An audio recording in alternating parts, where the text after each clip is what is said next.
Assalamualaikum warahmatullahi. A'udzu billahi minasyaitonir rajim. Bismillahirrahmanirrahim. Alhamdulillahi rabbil alamin. Wassalatu wassalamu ala sayyidina Muhammadin wa ala alihi wa sahbihi ajma'in. Subhanaka la ilma lana illa ma 'allamtana innaka antal alimul hakim. Wala haula wala quwwata illa billahil aliyyil azim.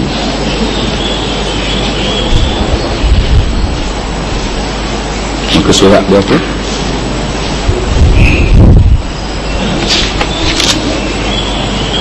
Hadis yang kelima. Qala al-mu'allif rahimahullahu ta'ala wa nafa'na wa iyyakum bi'ulumihi fid dharain. Amin ya rabbal alamin.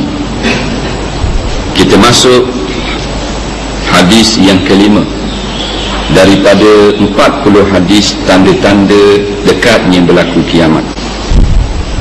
Kata pengarang rahimahullahu ta'ala, umat Islam mengikuti langkah-langkah Yahudi dan Nasrani. Jadi tajuk hadis ini, umat Islam mengikuti langkah-langkah Yahudi dan Nasrani. An Abi Sa'id al-Khudri radhiyallahu anhu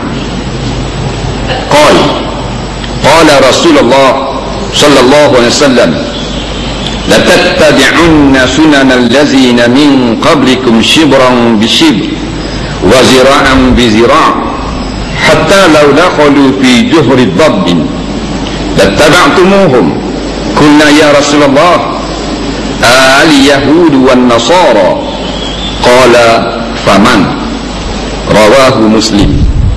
Artinya daripada Abu Sa'id al-Khudri radhiyallahu anhu berkata bahwasanya Rasulullah sallallahu alaihi wasallam bersabda, kamu akan mengikut jejak langkah umat-umat sebelum kamu, sejengkal demi sejengkal, sehasta demi sehasta, sehingga jikalau mereka masuk ke lubang biawak pun kamu akan mengikuti mereka. Sahabat bertanya, ya Rasulullah, apakah Yahudi dan Nasrani yang engkau maksudkan? Nabi SAW menjawab, siapa lagi kalau bukan mereka. Dalam hadis yang pendek ini kita dengar bahawa Nabi SAW memberitahu kepada para sahabat pada suatu hari, kamu nanti, yang ini umat aku, akan ikut umat yang sebelum daripada kamu. Tak ikut aku dah, cuma mengaku aku sebagai Nabi, tapi ikut umat yang dulu-dulu.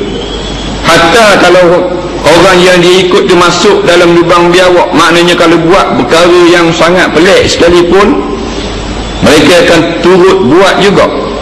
Maka sahabat pun bingung dan tanya, Yahudi Nasara ke? Kalau umat kita ni akan ikut kemudian hari?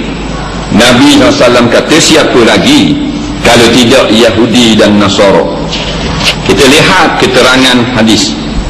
Kata pengarang rahimahullahu ta'ala, umat Islam akan mengikut jejak langkah ataupun cara hidup orang-orang Yahudi dan Nasrani hinggalah dalam urusan yang kecil dan perkara yang tidak munasabah. Ini setengah daripada tanda dekatnya kehancuran alam ini, di mana umat Islam, umat yang paling mulia, umat Nabi Muhammad SAW akhir zaman, ramai di kalangan mereka itu akan menjadi pengikut-pengikut Yahudi dan Nasara, sekalipun tidak memeluk agama Yahudi dan masih mengakui sebagai umat Muhammad, tetapi amalan mereka itu lebih mirip kepada Yahudi dan Nasrani di dalam kehidupan mereka seharian. Dua musuh utama umat Islam, Nabi tak sebut akan ikut Buddha, akan ikut Hindu, kerana walaupun ada tidak seberapa. Dan kita boleh lihat kebenaran kata Rasulullah SAW ini, sekarang ini yang paling banyak umat Islam ikut adalah cara Yahudi Nasara, cara orang Kristian, orang Jew, orang Yahudi. Walaupun Yahudi tak ada di negeri kita, kita masih lagi mengikut akan mereka. Jadi bijaknya mereka ni, Kalau nak cari pakar seorang tak ada Yahudi, Pak tulis di IC lah agama Yahudi, tak jumpa cari. Bandar Kuala Terengganu pun tak ada sekor berapa kali, tetapi ramai ikut dia. Itu belum datang lagi umat Yahudi duduk di Terengganu, duduk di Malaysia. Kalau mari 100,000 orang Yahudi duduk di Malaysia, punah ranah itu. Seorang harang tak ada Yahudi duduk sini, habis umat Islam ikut Yahudi dan Nasrani. Tu imam pun ikut Yahudi, ustaz Yahudi pun ada.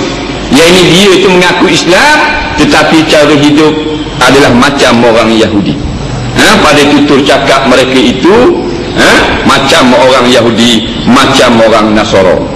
Dalam sekolah kita tengok, satu sekolah yang ada 1,000 orang murid, kita tanya guru besar, berapa orang muridkah beragama Yahudi? Guru besar kata tak ada seorang. 90% Islam, 10% Cina dengan Keling. Dah mana ramai ikut Yahudi budak-budak sekolah, dengan rata, dengan rambut merah, dengan menedahkan aurat, dengan mabuk, dengan apa. Nampak? Tak ada seorang lagi. Kalau ada 10 orang murid Yahudi dalam sekolah, punah jahanam sekolah. Ini kuatnya dakwah orang Yahudi, dakwah orang Kristian. Yang paling pandai Yahudi, lebih bijak daripada orang Nasrani, kerana mereka daripada dulu sampai sekarang mempergunakan orang Kristian, orang Nasrani untuk digunakan ke atas umat Islam atau musuh-musuh mereka itu. Jadi Yahudi nampaknya lebih bijak daripada Nasrani. Orang akan ikut orang Yahudi Nasara sampai urusan yang kecil-kecil. Nak sambut hari jadi tak mau ikut cara Islam, nak ikut Yahudi juga, nak ikut Kristian juga. Mesti beli kek, kena ada lilin nak tiup, mesti menyanyi pula. Ini benda remeh-temeh. Kita kata buat sembahyang hajat lah, buat apa tahlil ke, baca Yasin, doa selamat, kerana nak sambut hari lahir budak ni. Dia tak mau, dia nak hari jadi juga, tiap dengan kek, dengan apa. Benda remeh, nak ikut Yahudi juga. Kerana Allah Ta'ala sebut dah di dalam Al-Quran, walan tarda ankal yahud walan nasara hatta tattabi'a millatahum. Tidak akan reda orang Yahudi dan Nasrani melainkan sampai kamu ikut akan jejak langkah mereka itu. Yang ini Yahudi Nasrani sentiasalah berusaha keras untuk menyesatkan umat Islam, kerana dengki orang Yahudi Nasara ini, terlebih lagi orang Yahudi ke atas orang Islam ini adalah satu dengki yang sangat lama. Memang lama dia. Dialah yang paling jahat dalam kalangan bangsa manusia, kerana bangsa lain tidak ada yang bunuh Nabi, tetapi bangsa Yahudi ini adalah yang paling jahat, kerana mereka ini yaqtulunal anbiya, mereka membunuh nabi-nabi. Nabi Yahya kena bunuh, Nabi Isa mereka pun nak bunuh juga tapi tak berjaya. Nabi Zakaria dan beberapa orang nabi lagi. Dan diceritakan mereka ini pernah membunuh 30 orang nabi pada hari yang sama. 30 orang nabi, membunuh nabi. Hebatlah kejahatan Yahudi. Jahatnya Yahudi dipersetujui oleh sekian ulama sebagai bangsa yang paling jahat, yang kalau kita tak kata jahat tak sah semayang. Ghairil maghdubi alaihim waladdallin.